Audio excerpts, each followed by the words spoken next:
அடர்ந்த காட்டின் நடுவே மென்மையான காலை வெளிச்சத்தில் ஒரு மான் அமைதியாக நின்றது. அதன் கொம்புகளில் சூரிய ஒளி தங்கம் போல மின்னியது. ஒரு காலத்தில் இந்தக் காடு அழிக்கப்படத் தொடங்கியபோது எல்லா விலங்குகளும் பயத்தில் ஓடின.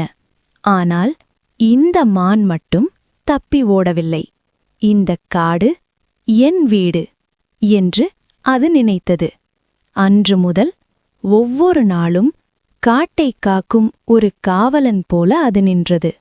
ஒரு நாள் வழி தவறிய ஒரு சிறுவன் காட்டுக்குள் வந்தான். பயத்தில் அழுத அவனைப் பார்த்த மான் மெதுவாக அவனை பாதுகாப்பான பாதைக்கு அழைத்துச் சென்றது. சிறுவன் காப்பாற்றப்பட்டான். காடும் காப்பாற்றப்பட்டது. அன்று முதல் அந்த மான் தைரியத்தின் சின்னமானது.